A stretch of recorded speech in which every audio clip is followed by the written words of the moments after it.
성도님들 반갑습니다. 4월 5일 화요일 말씀 묵상입니다. 오늘 묵상 본문은 요한복음 15장 18절에서 마지막 27절 말씀입니다. 어제 묵상 본문에서 예수님께서는 제자들에게 자신은 참 포도나무로 성부 하나님은 농부로 예수 믿는 성도들은 포도나무 가지로 비유하시면서 가지는 스스로 아무것도 할 수 없으니 포도나무에 꼭 붙어 있어야 열매를 맺을 수 있다고 말씀하셨습니다.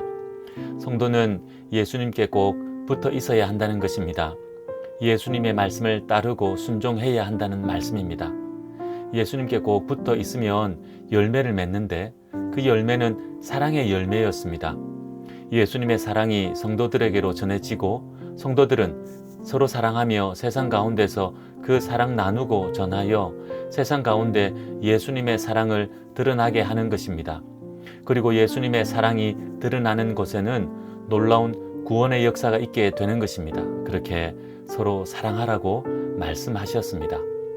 오늘 본문에서는 그렇게 서로 사랑하며 세상을 향해 나아가도 세상은 그 사랑을 알지 못하여 예수님의 제자들을 미워할 것이라고 말씀합니다. 본문 18절 19절 말씀입니다. 세상이 너희를 미워하면 너희보다 먼저 나를 미워한 줄을 알라. 너희가 세상에 속하였으면 세상이 자기의 것을 사랑할 것이나 너희는 세상에 속한 자가 아니요 도리어 내가 너희를 세상에서 택하였기 때문에 세상이 너희를 미워하느니라. 세상 가운데 예수님의 사랑을 들고 복음을 전해도 세상은 예수님의 제자들을 미워할 것입니다. 왜냐하면 제자들이 어두운 세상 편이 아니라 빛 되신 예수님 편이 되었기 때문입니다. 세상은 먼저 빛이신 예수님을 미워했습니다. 그래서 예수님 편이 된 제자들을 미워할 것입니다. 이 상황을 좀 더 구체적으로 본문 20절, 21절에서 말씀합니다. 사람들이 예수님을 박해하듯이 예수님의 제자들도 박해할 것입니다. 만약 예수님의 말씀을 지켰다면 제자들의 말도 지킬 것이지만 사람들은 하나님이 누구신지를 알지 못했기 때문에 예수님이 누구신지도 모르고 그래서 결국 예수님의 제자들까지도 박해할 것이라고 말씀합니다. 그렇습니다. 우리가 세상에서 예수님의 제자로 살면 미움을 받게 된다는 것입니다. 그래서 세상에서 예수님 때문에 미움을 받는다면 이상하게 여길 것이 아니라 당연하게 여겨야 할 것입니다. 물론 우리 자신의 어리석음과 연약함 때문에 받는 미움 말고 말입니다. 그런데 특별히 기억해야 할 것은 오늘 본문에서 말씀하는 세상 사람들은 당시 예수님을 대적한 유대 종교 지도자들을 포함하여 유대인들을 1차적으로 가리키고 있습니다. 그리고 하나님을 알지 못하는 어두운 세상의 모든 사람들입니다. 유대 종교 지도자들과 유대인들은 하나님을 잘 안다고 스스로 여겼고 그래서 하나님을 잘 믿는다고 자부했던 사람들이었습니다. 그런데 그들이 예수님을 가장 앞장서서 박해하고 십자가에 못 박은 것입니다.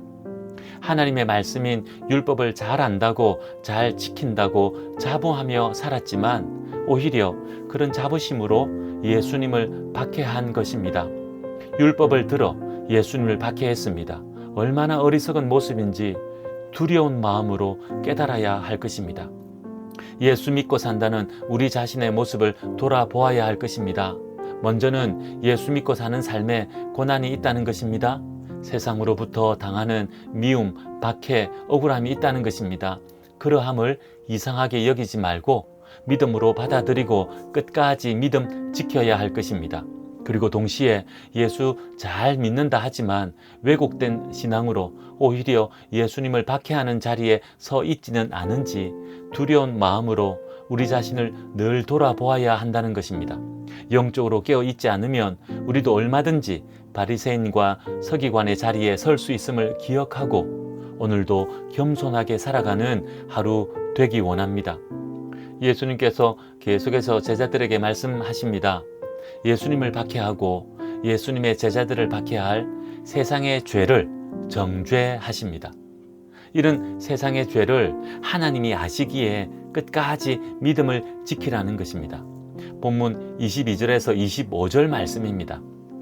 세상 사람들이 예수님이 누구신지 정말 몰라서 예수님을 박해했다면 죄가 아닐 수 있지만 예수님께서 자신이 누구신지 말씀하셨고 놀라운 일들을 행하심으로 자신이 누구신지 보여주셨음에도 불구하고 예수님을 박해했기에 결코 죄 아니다 할 수 없다고 말씀합니다.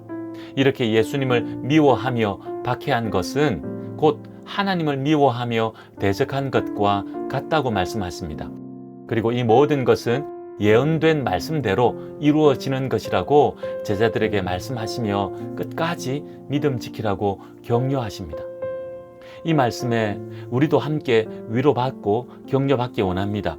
예수 믿고 살아도 때론 형통함보다 어려운 일이 더 많이 생기는 것 같습니다. 하지만 반대로 예수님을 대적하는 세상 사람들은 더 잘되고 형통한 것 같아 마음이 힘이 들고 믿음 지키기가 어려울 때가 있습니다. 그런데 오늘 말씀은 이 모든 것을 하나님께서 다 알고 계신다 합니다. 예수님을 박해하고 그래서 하나님을 대적하는 세상 사람들의 죄를 결코 없다 하지 않으신다 합니다.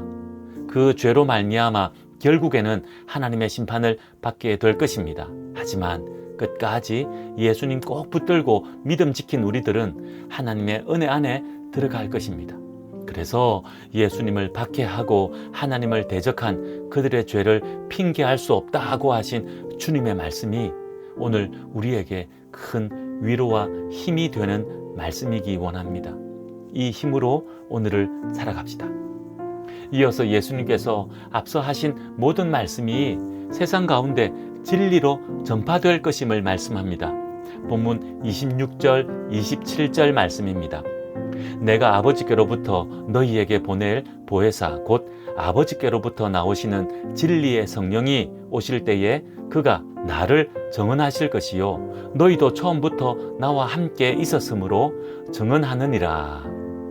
성령께서 오시면 세상 사람들에게 예수님이 누구신지를 증언하셔서 깨닫게 하신다고 말씀하신 것입니다. 이 말씀이 사도행전 2장에 가면 실제로 예루살렘에서 일어납니다. 그리고 오늘 우리 모두가 예수 믿게 된 것도 성령께서 깨닫게 해 주셨기 때문입니다. 성령께서 깨닫게 해 주시지 않으면 어느 누구도 인간의 지혜로는 예수님이 구주이심을 깨달을 수 없습니다. 오직 박해하고 대적할 뿐입니다. 하지만 성령께서 깨닫게 해 주실 때 예수님이 구주이심을 깨닫게 되고 그 예수님을 영접하는 자들은 구원을 받고 영접하지 않고 끝까지 박해하고 대적하는 자들은 결국에는 정죄를 당해 하나님의 심판을 받게 될 것입니다. 그리고 예수님께서는 제자들을 향해 너희도 나를 증언해야 한다고 말씀하십니다. 이 말씀도 사도행전 2장에서 실제로 일어납니다. 성령 강림하심으로 성령 충만함을 입은 제자들은 담대하게 예수님을 증언합니다. 그랬더니 많은 사람이 주님께로 돌아오는 놀라운 구원의 역사가 일어납니다. 오늘 우리에게도 도전하는 말씀입니다. 예수님의 증인으로 예수님을 증언하라고 말씀합니다. 우리가 만난 예수님, 우리가 받은 구원의 은혜를 담대하게 전해야 할 것입니다. 성령께서 깨닫게 해주셔서 예수 믿게 되었고 그 성령께서 우리와 함께 하심으로 담대하게 하셔서 예수님이 누구신지 세상 가운데 전하게 하십니다. 하지만 때론 세상으로부터 박해가 있을 것입니다. 미움을 당하고 손해를 보고 억울한 일을 겪을 것입니다. 하지만 성령께서 함께 하시기에 우리는 넉넉히 이길 수 있습니다. 끝까지 믿음으로 일어선다면 놀라운 하나님의 역사하심이 있을 것입니다. 오늘도 그 믿음으로 예수님이 누구신지 전하고 예수님의 사랑 나누는 하루 되기 원합니다. 기도하겠습니다. 하나님 아버지, 예수님의 사랑으로 복음을 전하지만 세상은 우리를 반기지 않을 것입니다. 하지만 멈추지 않게 하시고 포기하지 않게 하옵소서. 믿음으로 끝까지 이 사명 감당하게 하옵소서. 그렇게 오늘도 살아갈 때 우리와 함께 하셔서 은혜와 능력 가운데 거하게 하옵소서. 예수님의 이름으로 기도하옵나이다. 아멘. 오늘은 한국 교회와 그리스도인들을 위해 기도하는 날입니다. 예수님 때문에 세상에서 미움을 받고 박해를 당해도 끝까지 믿음 지키는 한국 교회와 그리스도인들 되게 해달라고 기도합시다. 동일하게 예수님 잘 믿는다 하면서 오히려 예수님을 대적하는 자리에 서지 않도록 영적으로 깨어있는 한국교회와 그리스도인들 되도록 간절하게 기도하는 오늘 하루 됩시다. 오늘도 믿음으로 승리하십시오.